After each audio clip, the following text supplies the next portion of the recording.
Hello and welcome to this guide to Horridon in the Throne of Thunder. For this boss, you will want to set up markers on the 3 gates around the outer edge of the room because you will be going to those gates when the ads come in. The first ability I'll talk about is Double Swipe, which he just did. It is definitely the main ability to watch out for in this fight.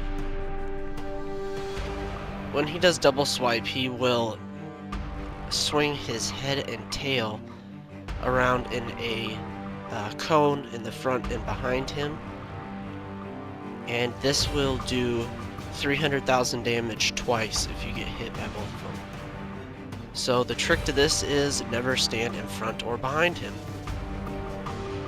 Always stand at his side and make sure that you're not in that cone when he's about to cast or about to double swipe. You can see on the floor it kind of like earthquakes up when he's about to do it. Alright, the ads for this fight. Ads will come out of the 3 gates around the room. The first ones that come out are the Faraki.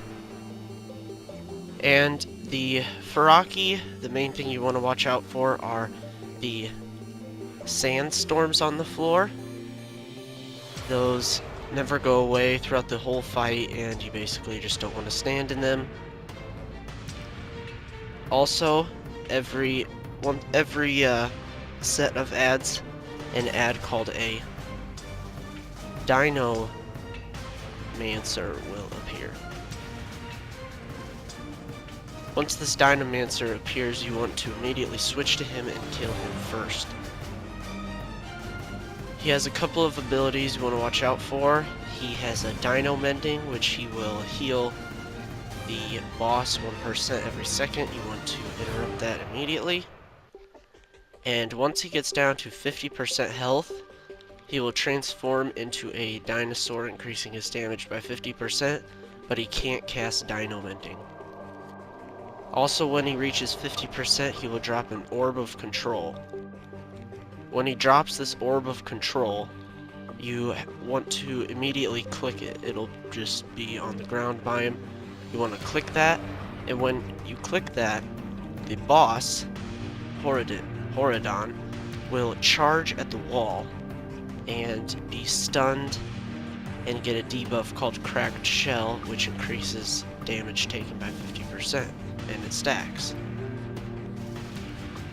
And when the boss does charge, he's not about to charge yet, but when he does charge, he will be stunned for a long time, and that's a good time to kill the ad. There you can see we're killing the Dinomancer. He got to 50%, the Orb of Control dropped. You can't really see it, but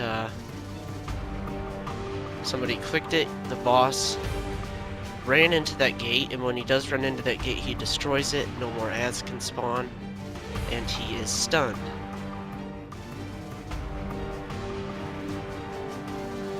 And basically, the gates cycle that whole phase.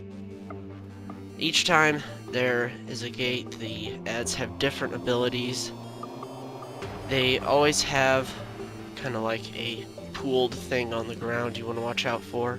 The first one was the sandstorms. This one is the poison. You just basically don't want to stand in that stuff. It's pretty simple. They also, the Gurubashi, or the second set of ads, put a debuff on you, and that just gives you poison damage every few seconds, and it stacks. But if you kill the ads fast enough, it should not be too bad, and it runs off eventually.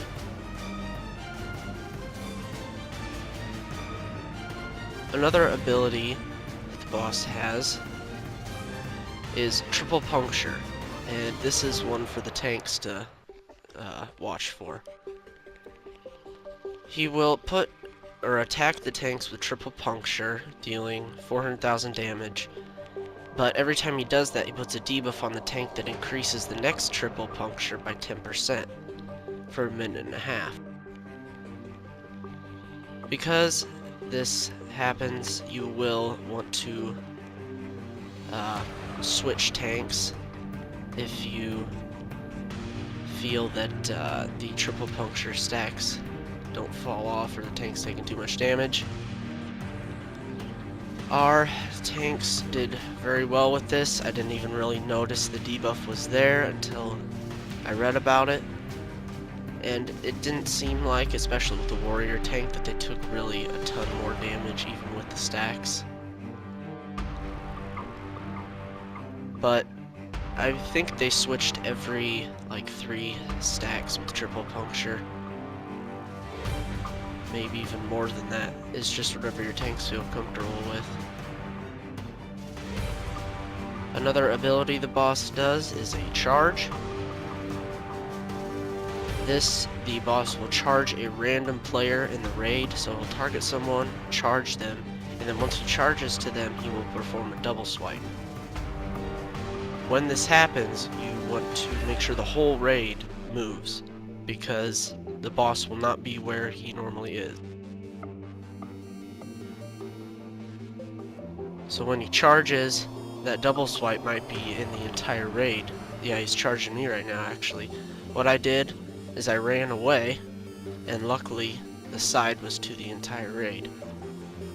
So if you can get that to happen, that's your best bet for that double swipe not to hit the raid.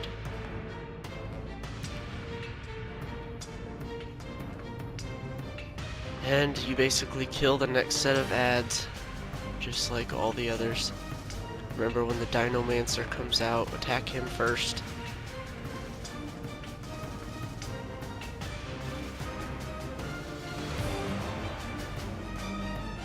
The ads are all fairly the same, so they kind of just do standard abilities. You can kind of see around the room, I kind of look around eventually, that again, every set of ads drops a AoE thing on the ground. You can see the sandstorms on the corner right there. That's from the first set of ads. And then the poison. And then the blue orbs, those are AoE damage. That's why you want to circle around the room, because then you never have to deal with those for the rest of the fight. You want to fight at the gates of each place, and then once that gate is destroyed, move to the next one.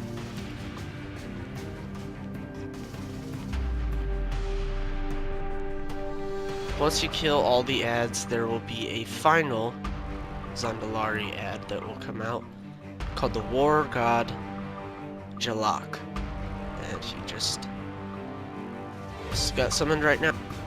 We popped all our cooldowns to kill this guy because you want to kill him pretty fast. And again, watch out for the charge and the double swipes. They go on the entire fight. So your off tank will want to pick up this War God, pop all your cooldowns to attack him, and he gradually gets a bestial cry, which he's already dead, but that bestial cry inflicts 100,000 damage to all players and increases his damage by 50% and it stacks. So it kind of is a DPS race to kill that War God, but he doesn't have too much health. But remember, just pop your cooldowns on him. Once he dies, he gives Horridon a rampage buff, which increases his attack speed and damage by 50%. But if you make it to this phase, it's fairly simple because there's no ads. It's just the boss. Just don't get in the double swipe. Be sure to have your tanks be switching on the boss. if their triple puncture gets too high. Other than that, it's a fairly simple fight. Just don't stand on stuff on the ground, and don't stand in front or behind the boss. Kill ads first, and hopefully you will kill him. Good luck.